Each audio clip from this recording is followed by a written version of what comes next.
Hi, everybody. Thank you for tuning in. I'm super excited to kick off the very first episode of our observability series with Ben Sigelman.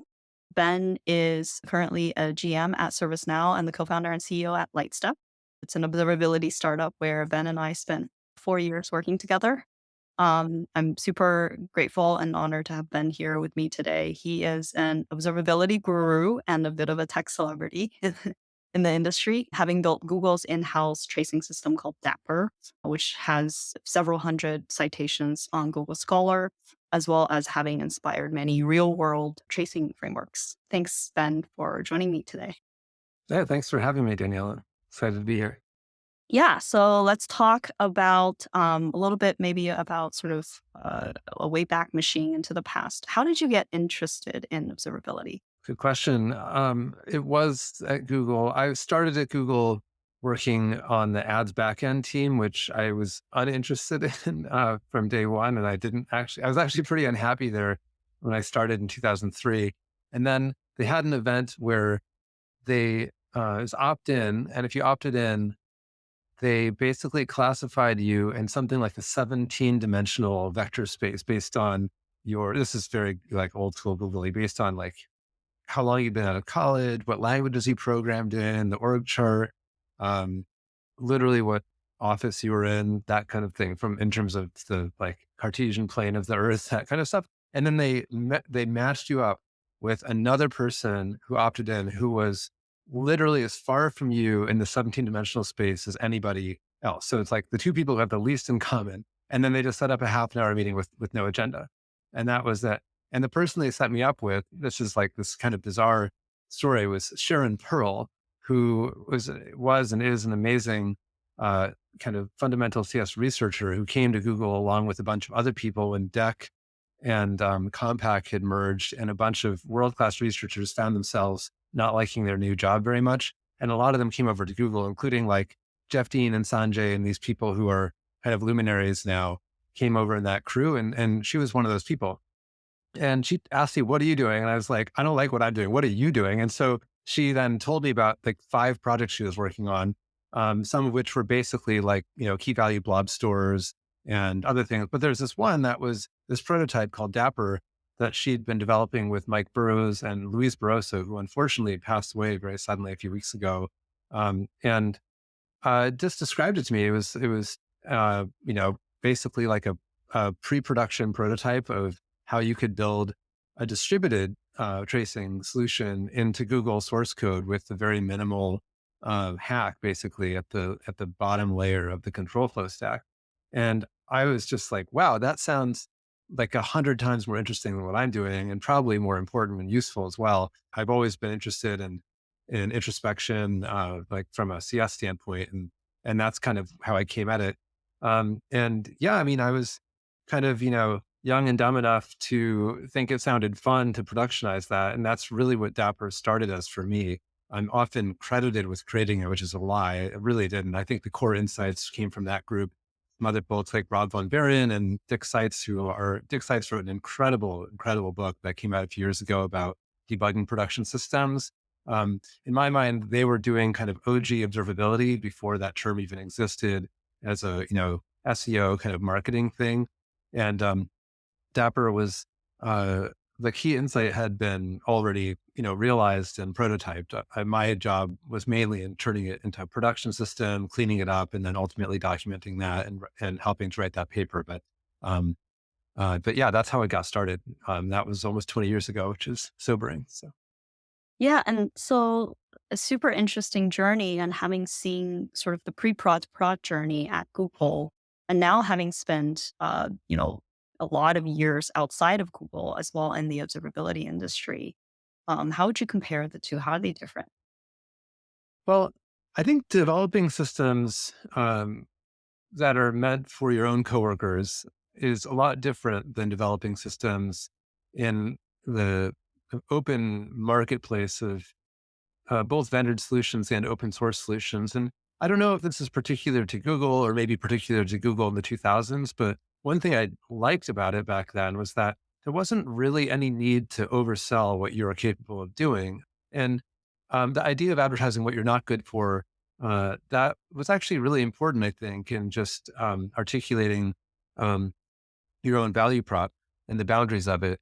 And for Dapper, originally, I think what we were really designed to be good for was, really deep, large scale performance analysis. We weren't really trying to be good for what I would call monitoring, which is, an important aspect of observability to do, real time detection of issues. We weren't really optimizing for that. We were optimizing more for people who had, not just a day, but maybe a whole quarter to do some profiling and optimization of, user experience or something like that.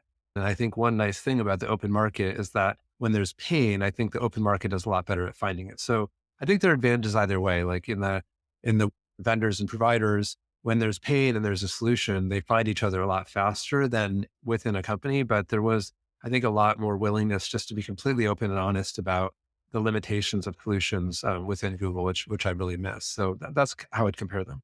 Yeah, I guess it's not very good marketing if you're talking about what you're not good at. So Right. different. Of course, anyone that's ever worked on the vendor side of any software solution, regardless of whether it's targeting developers or infrastructure, observability, or whatever, everyone knows what their actual product market fit is, and of course, they're trying to market to that set of decision makers and so on. So it's not like we don't know these things; we just don't advertise them.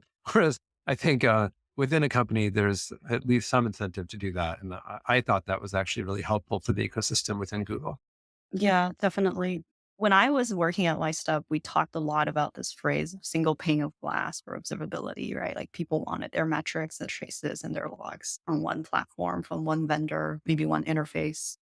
Um, do you think that's like a thing that we should continuously aim for? That integration is crucial.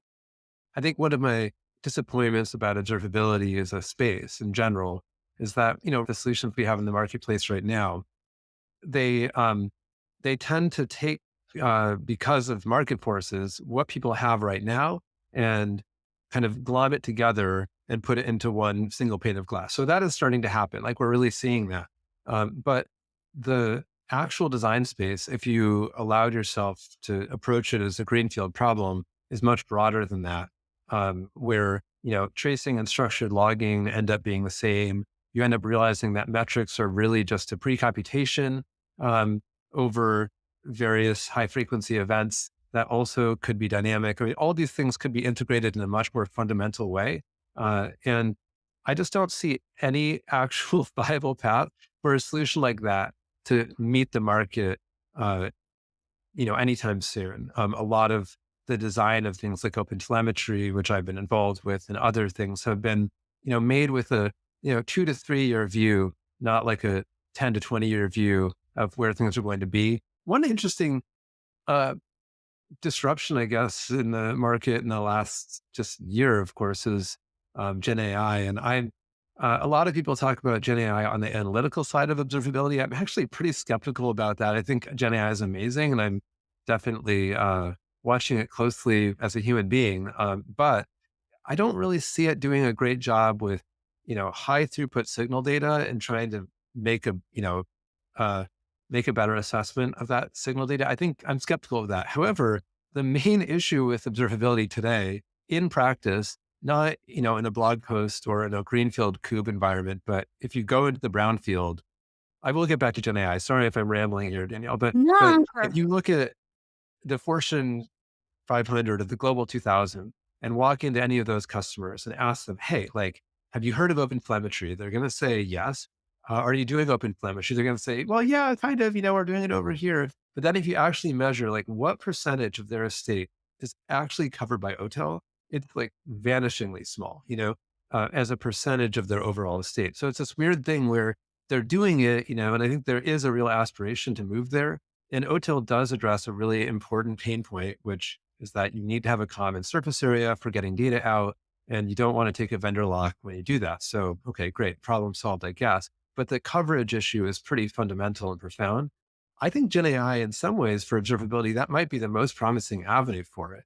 I mean, I'm not working on it, but I would love it if someone would take it upon themselves to figure out how do you write, some kind of it's pretty rote to instrument something. How do you write Gen AI that will go into a brownfield code base and give it good enough instrumentation.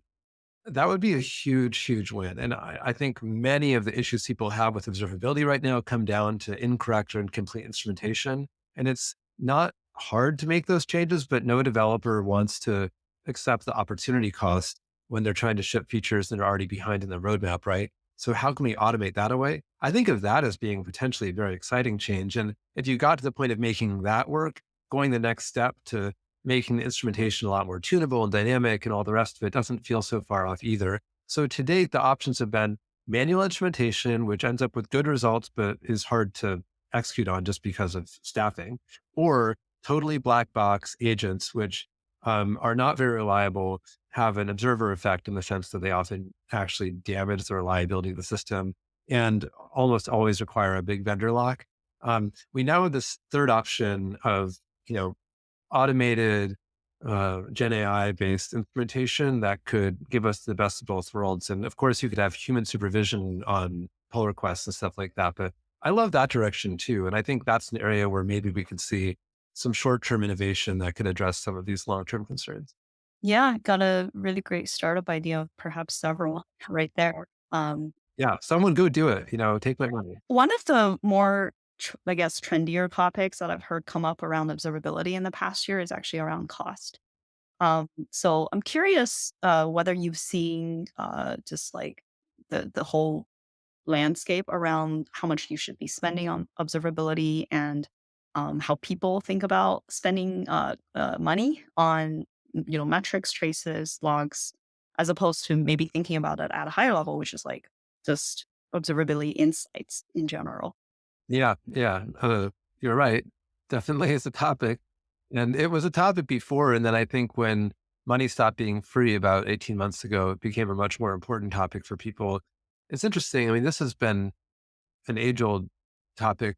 Uh, I will again refer to Google just because I was on the non vendor side there, I guess. And I remember doing some internal analysis of, I want to say it was the, um, I did work on the tracing stuff. I also worked on the metrics stuff after that. We a system called Monarch. And when we were working on that and getting started, there was a previous system that had this on disk TSDB that was, the final resting place for all of the metrics telemetry at Google. And it was, as you might imagine, like pretty big. And so it was pretty expensive. So someone said, hey, let's go and instrument this thing so we can see like literally every read that takes place and see which of those reads ultimately were part of some sort of human analysis. And I don't remember the exact numbers, but I do recall that it was well under 2% of the data was ever used for any purpose. I'm not even saying whether those uses had business value, but at least they occurred, right? So 98% of the data is definitely useless. So, okay, that's pretty significant. And this data is retained for years. And so that was, insight number one.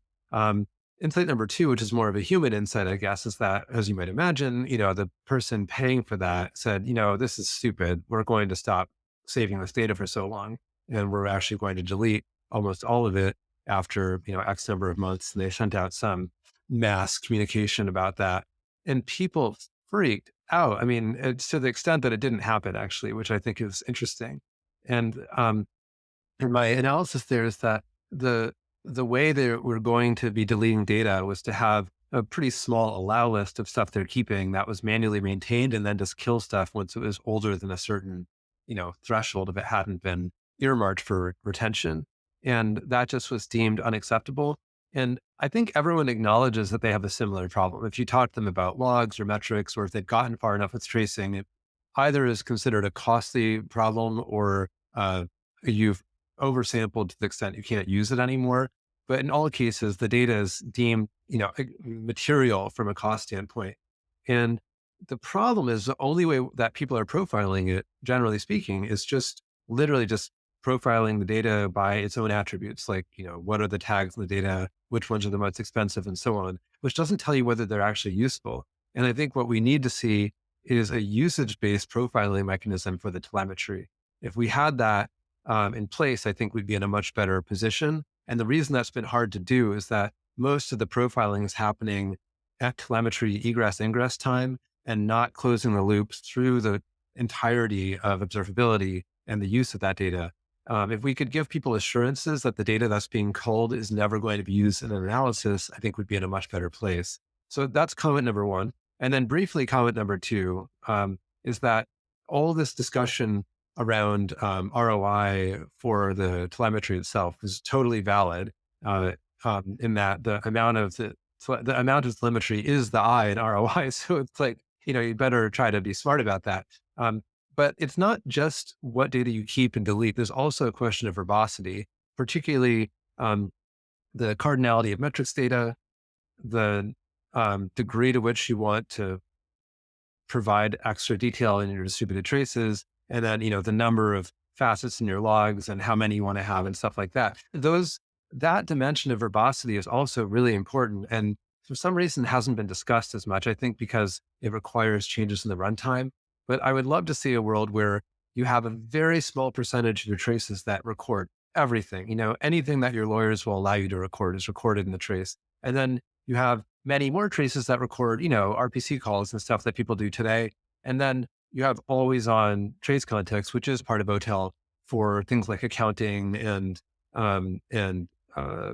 yeah, like, real time profiling of tenancy and stuff like that. Like that seems like the right approach, but we're only talking about throwing away data, not talking about dynamic verbosity, which I think is like the next frontier after we get a hold of the basic cost issues. Part of that, I think you're touching on, is a human problem because the people who are working on the cost optimization are oftentimes a separate, mutually exclusive group from the people who are actually would be relied upon to make those changes. I've already sort of talked to a lot of friends or people at other companies that have like a special, cloud economics team who look at this and their lover is retention, right? Do I keep my data for N months or M months? And then having to go back to the runtime and actually tune the verbosity is a kind of like a cat herding problem. Gosh, you're absolutely right. I mean, chargeback, I should have mentioned that chargeback is the other culprit here because observability is almost always being paid for by some kind of horizontal team. You can call them a platform team or SRE, or it doesn't, yeah. Sometimes it's even called IT ops or something, but that team is the central team with a central bill. And then the people driving up the bill with telemetry often don't really have to pay for it, or maybe each individual team doesn't really care about the bill, but then in the aggregate, it becomes a problem. But managing chargeback and keeping people within some kind of envelope is extremely painful and an unsolved problem, I would say right now. Yeah, and I'm hoping that given the focus on it in recent years, I think there will be probably more innovation in this. Yeah, and actually, since I'm on Momento's podcast, I mean, this isn't necessarily your product, but I do think it's aligned to the direction of um, what you all do.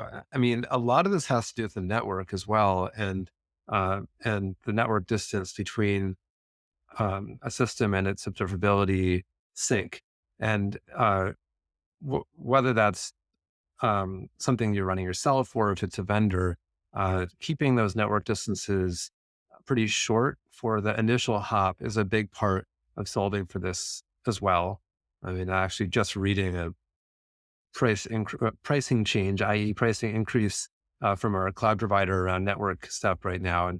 And it just, it's not a great look to be sending high throughput data so far away. And I think being, really close to your observability provider on the network allows for a number of optimizations that aren't possible. But the kind of stuff you're talking about, try to glean as much insight as you can before you go over an expensive network link and only send summaries. That's a great future direction for the space as well. Are you thinking about like a specific hop, something like an OTel collector, or are you actually saying like bring the network? So things like VPC peering and private links where you are lowering the cost of the network throughput. I think both. And OTel collector, in my mind, is nearer to becoming a victim of its own success, in that it's got so much jammed into it. It is kind of a monolithic design. So I don't. I often, in the kind of governance context, have been arguing for trying to modularize that thing before it's too late. But it's in the right place. Like I think it would be a good place to do that work. Again, with this caveat that There are a lot of really wonderful use cases that are being bolted into that collector, and I'm a little worried about it. But the next level would be what you're suggesting, and I think is also a very practical direction of just making sure that you stay within the same physical building, is I guess the way I would put it. So VPC peering or something like that within an AZ seems like a great way to optimize the overall system. Again, regardless of whether it's an open source or vendor solution. Yeah, something that I don't even have a solution for, but have sort of a shape of more like something on my wish list is somehow educating or like helping the developer at development time at the runtime really understand the implications of what they're writing. It's kind of this whole theory of cloud economics really comes back to not the cloud economics team but your developers, and it's kind of empowering them with that knowledge, because it's a lot easier to make that decision while you're writing the code rather than having to track them down after. I don't know how that really happens in the longer term, but Momento is actually pretty good friends with a company called Cloud Zero, who has this vision of empowering developers to do this, and do it from the get go. Ben, let's wrap up. One of the questions that I want to leave our listeners with is, I guess we already kind of talked about, but maybe just to tie it up all together is what are some of the biggest transformations you'd love to see in the observability industry in the next few years? Well, we've covered a bunch of them. This has been really fun. I was mentioning I would like to see the um, I think OTel has done a lot to standardize protocols of how telemetry is encoded and gets out of systems, but I want to see that next level where it really is everywhere, including the brownfield, including things that aren't being maintained anymore. It doesn't have to be Gen AI. Maybe there's another way to do it, but like we need to get to that point. And then I want to see that instrumentation dynamic, not just on whether it's on or off, but how verbose it is. I think if we can get all that figured out, then the runtime layer is really going to be in a pretty compelling place to enable kind of the next set of applications. And then, yeah, the telemetry should only be stored and retained for a long time if it has, uh, you know, a better than average chance of being useful. So that gets to the eye of the ROI.